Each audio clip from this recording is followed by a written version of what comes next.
नमस्कार, ground reporter में आपके साथ मैं हूं आयुष सूर्यवंशी। गोरखपुर में कांग्रेस पार्टी प्रियंका गांधी के भरोसे पूर्वांचल फतह करने की तैयारी में है, लेकिन आलम यह है कि कांग्रेस के पास किराए पर लिए मकान का किराया देने का भी पैसा नहीं है। गोरखपुर में बंद हुए कांग्रेस पार्टी कार्यालय पर मकान मालिक राजमन राय से बात की संवाददाता दीपक श्रीवास्तव ने। पूर्वांचल में प्रियंका के सहारे अपनी खोई जमीन वापस पाने के लिए बेकरार कांग्रेस गोरखपुर से बेघर हो चुकी है।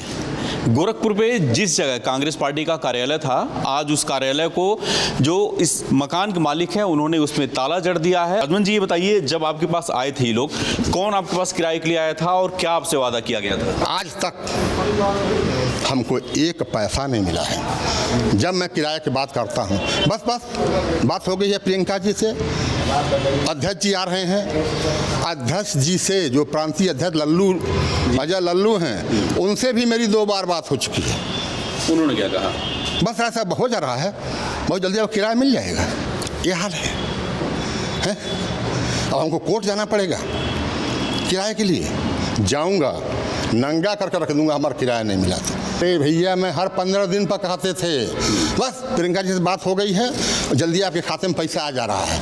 जब मेरा खाता नंबर नहीं लिया तो खाते में पैसा आ कहाँ से जाएगा? खाली लॉलीपॉप घुमाया गया मुझे। इन लोग की संकोच में बोल नहीं पाएंगे, लेकिन जब सर से पानी ऊपर चढ़ गया मुझे ताला लगाना पड़ा। पूरे पूर्वांचल की अगर बात करें तो कांग्रेस पार्टी में जिस तरह से प्रियंका की रैली के बाद से लोगों की भीड़ जुटी, कांग्रेस इसको लेकर के बेहद उत्साहित नजर आ रही है और उसका मानना है कि अब पूर्वांचल से जो उसका जनाधार गायब हुआ था वो फिर से बढ़ेगा। लेकिन जिस गोरखपुर से प्रियंका ने अपनी रैली का आगाज किया, आज वहीं से कांग्रेस पार्टी पूरी तरह से बेघर हो चुकी है।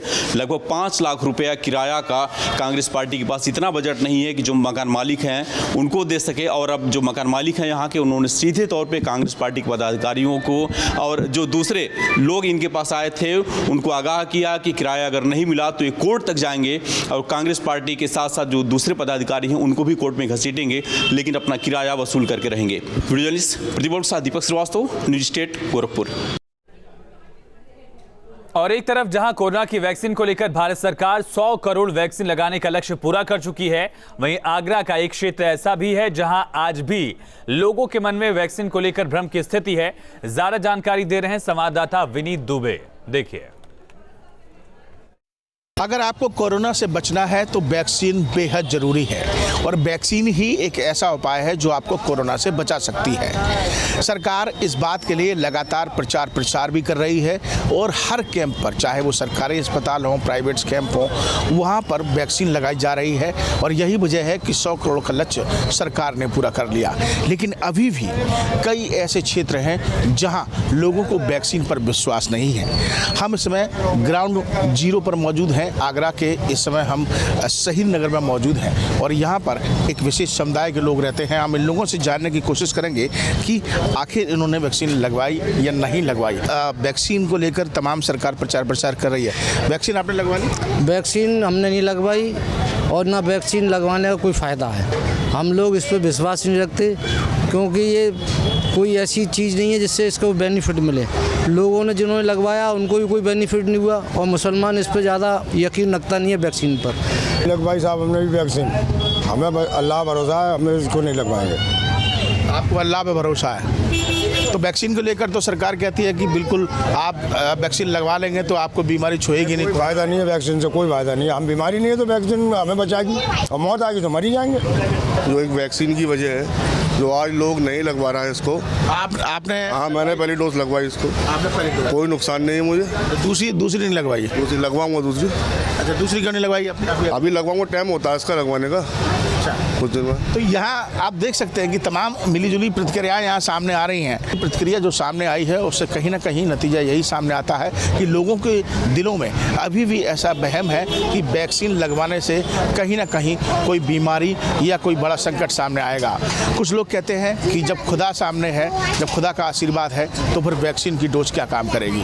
ऐसी तमाम अफवाहें, ऐसी तमाम बातें अभी भी कई क्षेत्रों से सामने आ रही हैं जहाँ पर लोगों ने वैक्सीन नहीं लगवाई। वीडियो जर्नलिस्ट मनोज के साथ आगरा से विनीत दुबे, न्यूज स्टेट उत्तर प्रदेश। और इसी बीच एक बड़ी खबर का रुख करेंगे। कल कानपुर जाएंगे सीएम योगी। कानपुर में स्वास्थ्य विभाग के साथ बैठक करेंगे। कानपुर में लगातार जीका वायरस के केस बढ़ रहे हैं और सीएम ने जीका पर स्वास्थ्य विभाग से रिपोर्ट भी मांगी थी। सीएम के साथ स्वास्थ्य मंत्री जयप्रताप सिंह और प्रदेश सरकार के मंत्री सुरेश खन्ना भी मौजूद रहेंगे। तो सरकार के 2 मंत्री और खुद मुख्यमंत्री योगी आदित्यनाथ कानपुर पहुंचेंगे कल और कानपुर में जीका वायरस को लेकर स्वास्थ्य विभाग के साथ अधिकारियों के साथ बैठक करेंगे मुख्यमंत्री योगी आदित्यनाथ। वहीं लखनऊ से शुरू होकर पूर्वांचल एक्सप्रेसवे गाजीपुर के हैदरिया में खत्म हो रहा है। 341 किलोमीटर लंबे एक्सप्रेसवे का बलिया तक विस्तार किया जाएगा और इसके बाद इसकी लंबाई 400 किलोमीटर हो जाएगी। वहीं गाजीपुर में जहां एक्सप्रेसवे खत्म हो रहा है वहां से बिहार के बक्सर की दूरी 18 किलोमीटर है और बक्सर से पूर्वांचल एक्सप्रेसवे को जोड़ने के लिए 4 लेन का लिंक एक्सप्रेसवे भी बनाया जाएगा जिसे मंजूरी मिल चुकी है, यानी पूर्वांचल एक्सप्रेसवे सीधे बिहार से भी जुड़ जाएगा। गाजीपुर के हैदरिया से पूर्वांचल एक्सप्रेसवे की शुरुआत हो रही है और ये एक्सप्रेसवे लखनऊ के चांद सराय तक जाता है। हालांकि इस एक्सप्रेसवे का विस्तार हैदरिया के बाद बलिया तक होना है और सबसे महत्वपूर्ण बात यह है कि इस एक्सप्रेसवे को यहां से बक्सर, जिसकी दूरी तकरीबन 17 किलोमीटर है, एक लिंक एक्सप्रेसवे के माध्यम से इसको बक्सर से भी जोड़ने की योजना है और जो लिंक एक्सप्रेसवे बनना है उसको सरकार के द्वारा मंजूरी भी मिल चुकी है और जल्द ही इस एक्सप्रेसवे का विस्तार जहाँ एक तरफ बलिया तक होगा तो दूसरी तरफ बिहार बॉर्डर, जो कि बक्सर जहाँ का पहला जिला है, बक्सर तक होगा। यानी कि एक बात बिल्कुल साफ है कि ये एक्सप्रेसवे अगले कुछ सालों में सीधे बिहार से भी जोड़ने वाला है। मतलब बिल्कुल साफ है कि ना सिर्फ पूर्वांचल के लोगों को इस एक्सप्रेसवे का लाभ मिलने वाला है बल्कि बिहार की जनता भी सीधे इस एक्सप्रेसवे के साथ जुड़ने वाली है। गौर करने वाली बात यह है कि जब ये एक्सप्रेसवे एक लिंक रोड के माध्यम से बक्सर से जुड़ेगा तो बक्सर से सीधे कह सकते हैं कि जो पटना है, पटना से भी इस एक्सप्रेसवे की जो कनेक्टिविटी होगी अपने आप हो जाएगी। यानी कि पटना सीधे दिल्ली से जुड़ने वाला है, क्योंकि पूर्वांचल एक्सप्रेसवे जहां खत्म होता है यानी कि लखनऊ में, लखनऊ से लखनऊ और आगरा एक्सप्रेसवे की शुरुआत हो जाती है और उसके बाद यमुना एक्सप्रेसवे जो कि सीधे नोएडा तक जाता है। कुल मिलाकर कह सकते हैं कि ये इस एक्सप्रेसवे के बनने से न सिर्फ पूर्वांचल के लोग लाभान्वित होने वाले हैं बल्कि इसका लाभ बिहार के जो सीमावर्ती जिले हैं उन जिलों के लोगों को भी इसका सीधा फायदा मिलने वाला है। वीडियो जर्नलिस्ट दीपक राणा के साथ अविनाश सिंह, न्यूज स्टेट गाजीपुर। गाजियाबाद में लगातार प्रदूषण का स्तर खतरनाक लेवल पर पहुंच गया है। आबो हवा जहरीली होती जा रही है। वहीं सेंट्रल पॉल्यूशन कंट्रोल बोर्ड के आंकड़ों की माने तो गाजियाबाद समेत Delhi NCR dark red zone में पहुंच चुका है। ज्यादा जानकारी दे रहे हैं संवाददाता हिमांशु शर्मा, देखिए। गाजियाबाद की पोल्यूशन की स्थिति है वास्तव में खतरनाक स्थिति में है और इसके लिए जिला प्रशासन जो गाइडलाइंस हैं, चाहे वो एनजीटी की गाइडलाइंस हो या उत्तर प्रदेश प्रदूषण नियंत्रण बोर्ड है, उसकी अनुपालन सख्ती से करा रहा है। इसके बावजूद भी कई जगह ऐसी स्थितियां देखने को मिले जो कंस्ट्रक्शन साइट है या कुछ प्रदूषण फैलाने वाली इकाइयां हैं, उस पर हम लोग विशेष फोकस करके वहाँ पे कार्रवाई कर रहे हैं।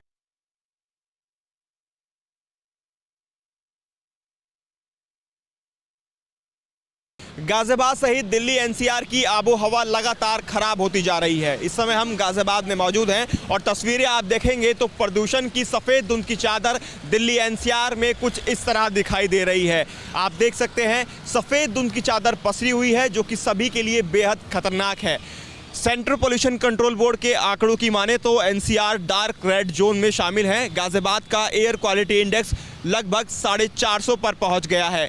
डॉक्टर्स का भी साफ कहना है बच्चे और बुजुर्गों के लिए ये मौसम सबसे ज़्यादा खतरनाक है क्योंकि हवा में प्रदूषण की मात्रा बेहद ज़्यादा है। PM 2.5, PM 10 अपने स्टैंडर्ड लेवल से कई गुना ज़्यादा इस समय मौजूद हैं। इसीलिए बच्चों और बुजुर्गों को घर में रहने की सलाह दी जा रही है। पहले लोग कोरोना से बचने के लिए मास्क का इस्तेमाल कर रहे थे तो वहीं अब लोग प्रदूषण से बचने के लिए N95 मास्क लगा रहे हैं और डॉक्टर भी इस बात की सलाह दे रहे हैं। हालांकि गाजियाबाद का जिला प्रशासन ये दावे कर रहा है कि अक्टूबर से लेकर अब तक 45 लाख रुपए के चालान काटे गए हैं जो लोग प्रदूषण फैला रहे हैं और तमाम तरह के बंदोबस्त किए गए हैं ताकि हवा की गुणवत्ता बेहतर हो सके। लेकिन ये सब बातें महज कागजों में दिखाई दे रही हैं, जब बाहर निकलते हैं तो सामना करना पड़ता है दम घोंटू प्रदूषण से। वीडियो जर्नलिस्ट के साथ हिमांशु शर्मा, न्यूज स्टेट गाजियाबाद। और नोएडा की हवा बेहद प्रदूषित हो चुकी है। पॉल्यूशन को लेकर जिला प्रशासन की तैयारियों का कोई असर देखने को नहीं मिल रहा है। आज नोएडा का AQI 493 दर्ज किया गया, जो कि बेहद खराब श्रेणी में आता है। बढ़ते पॉल्यूशन के कारण लोगों ने पार्क्स में टहलना भी बंद कर दिया है, कम कर दिया है। लोगों का कहना था कि पॉल्यूशन को देखते हुए नोएडा स्टेडियम में आने वाले लोगों की संख्या 75% तक कम हो रही है। एनसीआर में पोल्यूशन का स्तर बेहद खतरनाक स्थिति में है। नोएडा के आज के AQI की बात की जाए तो नोएडा में आज 493 AQI दर्ज किया गया है और आसमान जो नीला हुआ करता था वो धुंध में पूरी तरीके से ढका हुआ है। आसमान आप देख सकते हैं तस्वीरों में, बिल्कुल धुंध पूरी तरीके से जो है वो छाई हुई है और विजिबिलिटी करीब 200 मीटर के आसपास की आज नोएडा में देखी गई है। जिस तरीके से दिवाली के बाद से लगातार जो पोल्यूशन है उसका स्तर बढ़ रहा है। हम नोएडा स्टेडियम पर मौजूद हैं। नोएडा स्टेडियम के अंदर भी खासे लोग नहीं मिले देखने के लिए। कुछ लोग हैं जो बाहर खड़े हुए हैं, इन लोगों से बात करने की कोशिश करेंगे।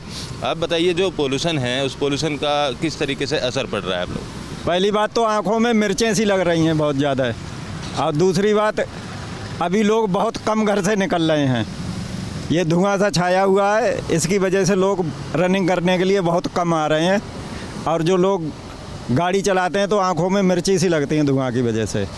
काफ़ी अभी पोल्यूशन का स्तर बढ़ा हुआ है यहाँ पे। बिल्कुल, देखिए जिस तरीके से इनका कहना है पोल्यूशन का स्तर बढ़ा है। अगर इस स्टेडियम की बात की जाए तो सुबह से ही काफ़ी तादाद में लोग आते थे और ये दुकान जो है, ये दुकान हम आपको तस्वीरों में दिखा रहे हैं। इसी दुकान पर लगातार लोग जूस या अपने हेल्दी जो भी चीज़ें हैं वो यहाँ से लिया करते थे, लेकिन ग्राहक यहाँ नहीं है। दुकानदार से भी बात करने की कोशिश करते हैं। जो लोग हैं उनकी संख्या में कितनी कमी आई है बताइए आप? पहले मतलब 100% से सीधा 50% हो गया है, क्योंकि मतलब बहुत ज़्यादा कम हो गया है। लोग पॉल्यूशन की वजह से डर रहे हैं घर से बाहर निकलने में। देख लो, आप खुद देख सकते हो क्या हालत हो गई। बिल्कुल, जो पोल्यूशन है उसका स्तर बढ़ रहा है। सफ़र ऐप के माध्यम से हम आपको दिखाएंगे आज का जो पोल्यूशन का स्तर है। ये पोल्यूशन का स्तर 493 नोएडा में जो है वो दर्ज किया गया है। तो इस 493 पोल्यूशन के चलते लोगों को खासी दिक्कतों का सामना करना पड़ रहा है। और जो स्टेडियम लोगों से खचाखच भरा हुआ करता था सुबह के समय, वहाँ 75% तक लोगों के आने की कमी हुई है, ऐसा इन दुकानदारों का कहना है। वीडियो जर्नलिस्ट सुधीर शर्मा के साथ अमित चौधरी, न्यूज स्टेट नोएडा। खबरें लगातार जारी हैं। यहाँ पर एक छोटे से ब्रेक के लिए रुकते हैं। बने रही न्यूज स्टेट के साथ।